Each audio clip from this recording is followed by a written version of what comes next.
One of the things I want to talk about today, and I think a reason why people didn't see him coming is this fact right here, is that he came humble. He came humble. Now, humility is not typically the first thing that comes to our mind when we think of kings. It's not typically the first thing that our mind wraps around. I think a big reason why, in fact, even Jesus' early disciples weren't fully sure that he was who he said that he was, is because they were expecting an earthly reign.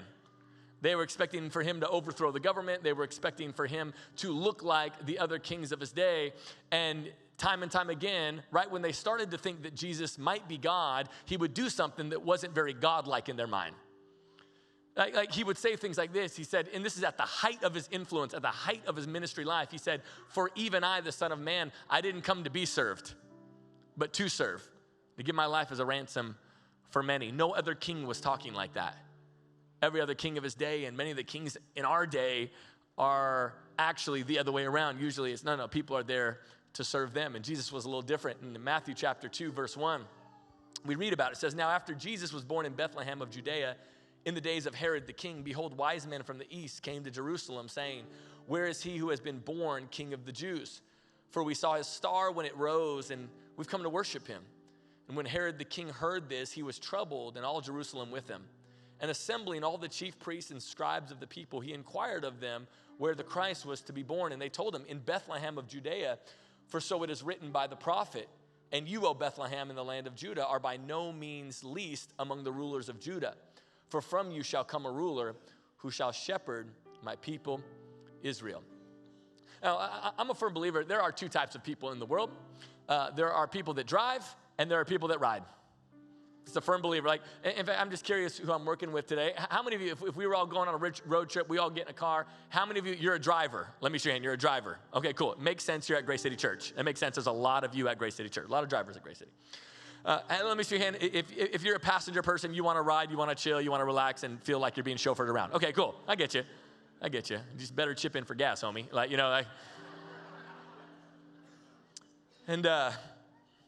And one of the things that I get frustrated when I'm driving is when people do not understand the rules of the road. And the particular rules that I'm referencing are the unwritten rules. Like, there are some unwritten rules of the road.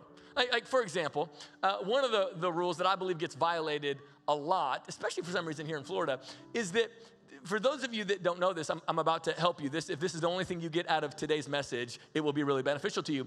The fastest lane is supposed to be the left lane.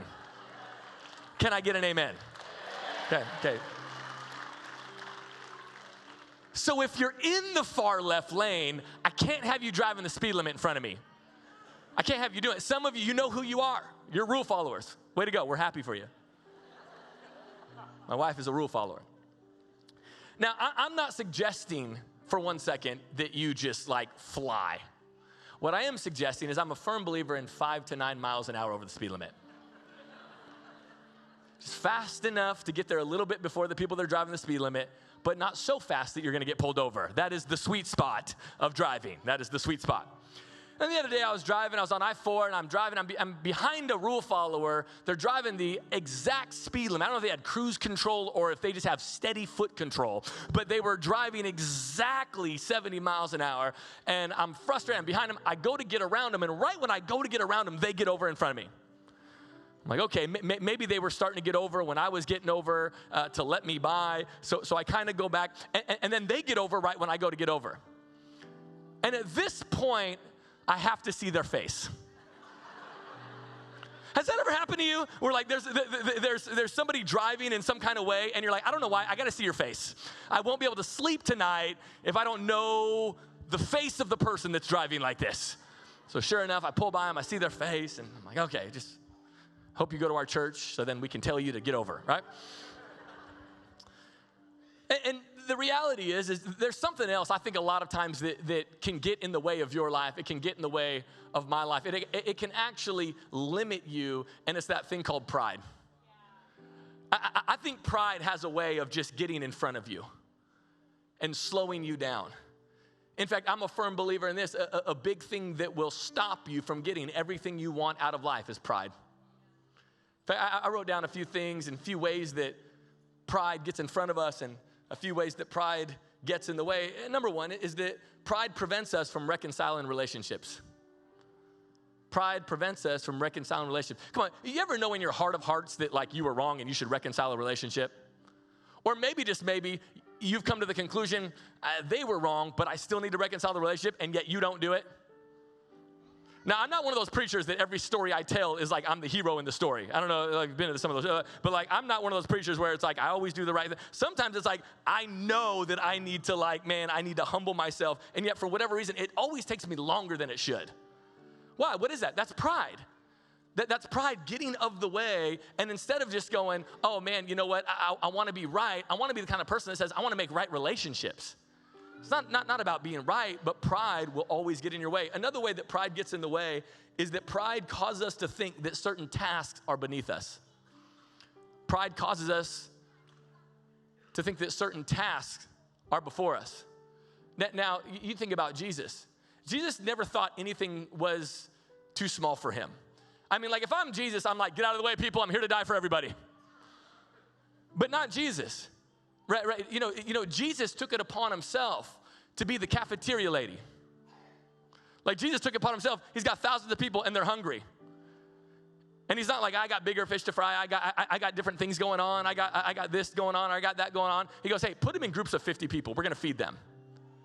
He never thought anything was beneath him. In fact, there was even a time where what does he do? It says he takes out his outer cloak, wraps it around his waist, gets down on his hands and knees. And he starts washing the disciples' feet. Pride will always cause you to think that maybe you're above things that we're not really above. The other way that pride gets in the way is pride keeps us disinterested in others.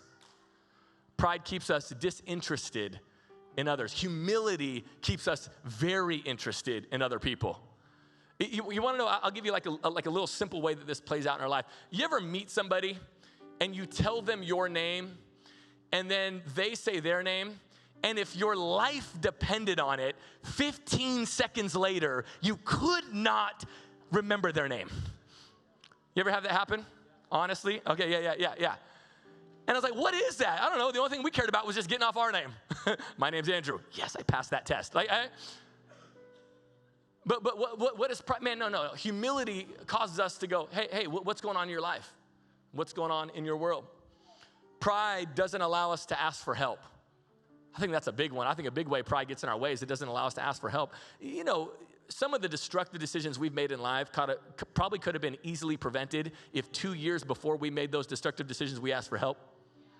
When we knew we needed help, when we knew we weren't doing that great in the particular area, that we could have just stepped in, and instead of pride causing us to project something that we aren't, we just had some humility and said, hey, this is kind of where I'm at right now. I'm kind of struggling. I'm not doing that great. Can you help me out? And we brought godly people around us that could help us out. Another way that pride gets in our way is pride allows us to blame others and our circumstances. See, pride is a blocker to everything that God wants to do in your life. And the problem with pride is resilient. Pride is resilient. In fact, pride is like the young man that can't get a clue that the girl's not interested. At our church, we have a lot of single people. And so I get to have a lot of funny conversations, okay? I get to have a lot of fascinating, funny conversations. And in fact, I've had this conversation on more than one occasion where I'm talking to a young man, maybe 20, 21, 22 years old. And he'll say, hey, man, yeah, there's this girl I like. And I'll go, well, how's it going? And he'll say something to the effect of, well, I talked to her friend, and her friend said she's not interested. I was like, okay. So I guess that's kind of a non sequitur. Like that's kind of the end of that, right? That's kind of a wrap. And he's like, well, I don't really know if her friend represented me that well and the situation. I go, oh, okay, that's a bit strange, but okay, so what are you gonna do? Well, I think I'm gonna ask her out. A month later, I'll be talking to that same young man. I'm like, hey, did you ask her out? He's like, yeah, I asked her out. I said, well, how did it go? Did you guys go out? And he'll say, no, she told me that she just wasn't interested in dating like anybody right now. I'm like, okay, well, let me translate that for you, buddy. What that means is she's not interested in dating you. But if somebody that she was interested in dating asked her out, she'd go out with them.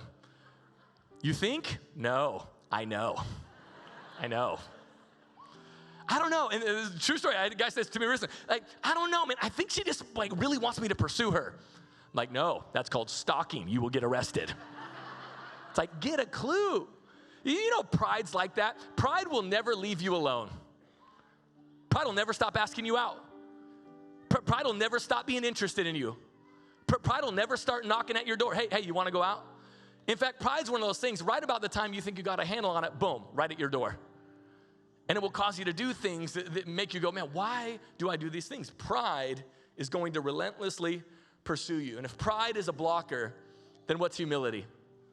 I love this. Humility is the key that unlocks the door of possibilities. Humility is the key that unlocks the door of possibilities. You ever been unattracted, like just even from just like a purely like just whether it's professional or relational from a friendship dynamic? Like I've never met anybody that's like, ugh, that guy, so humble. That girl, I don't want to be friends with her.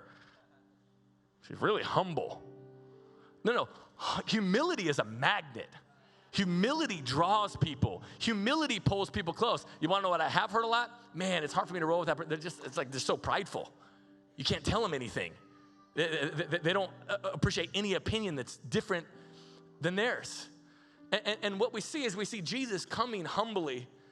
And because he came so humbly, it messed with the other kings of his day, namely Herod in this situation. Now, after Jesus was born in Bethlehem of Judea in the days of Herod the king, behold, the wise men came from the east of Jerusalem, saying, where is the one who's been born King of the Jews?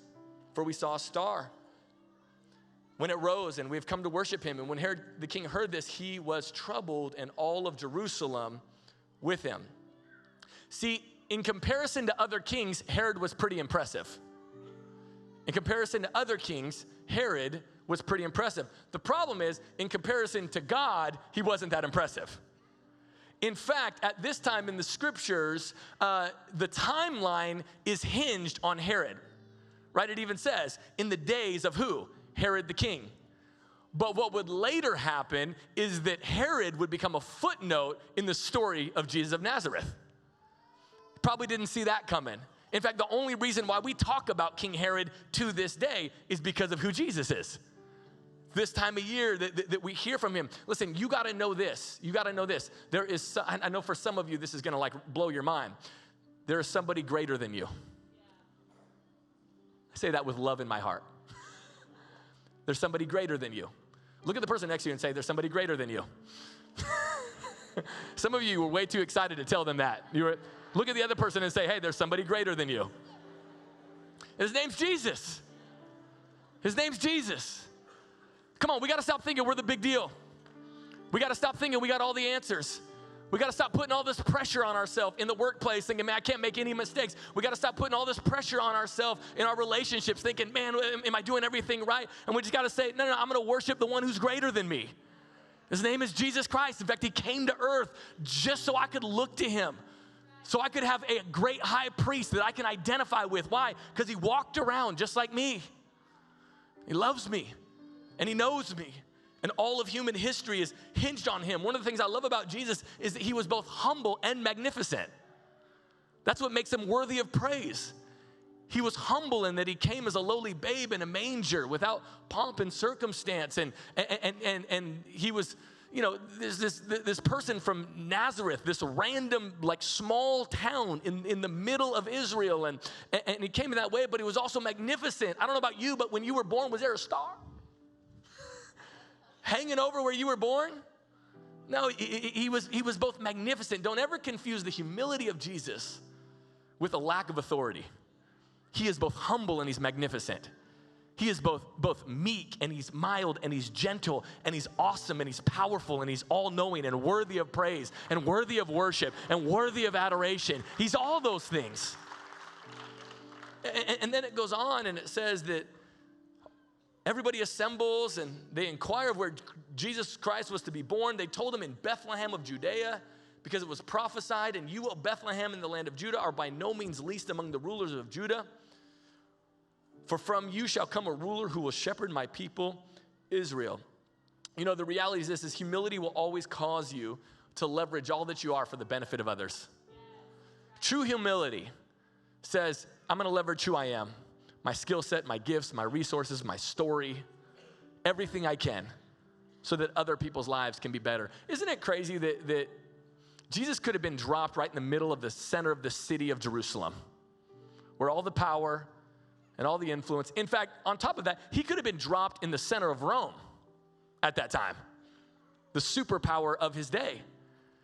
And his influence could have expanded. It could have done amazing things. And yet, the most written about person ever in history didn't seem to need that kind of help.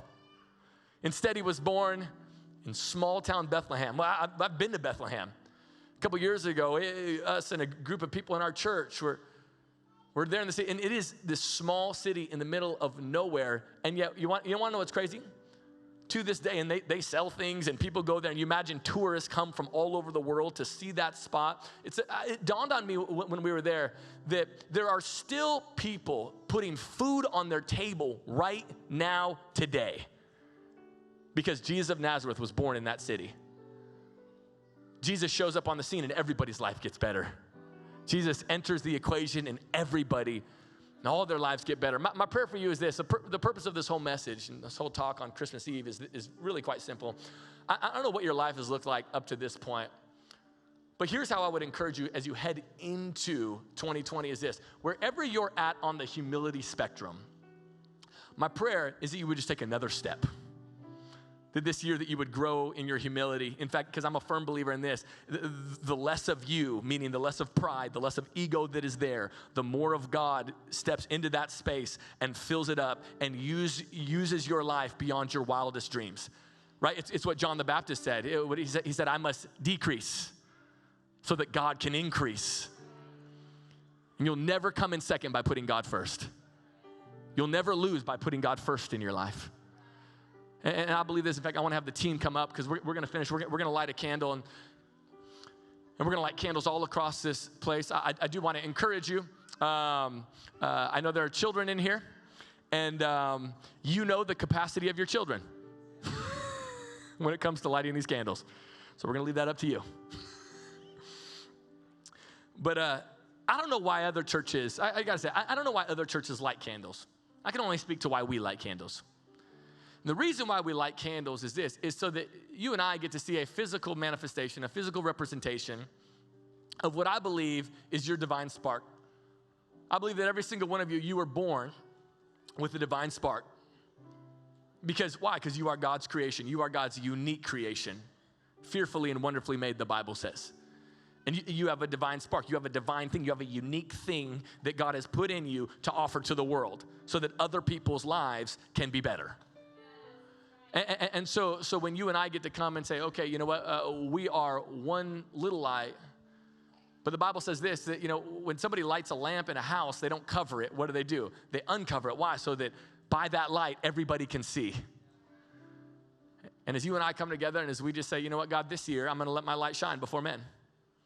I'm going to do everything I can for people to be blessed by my life. I want my life to count for more than just me. I want my life to not just be able to be figured in dollars and cents, and not just to be able to be figured in the house I live in or the car that I drive, but it would be counted amongst the faithful that we read about in Hebrews chapter 11.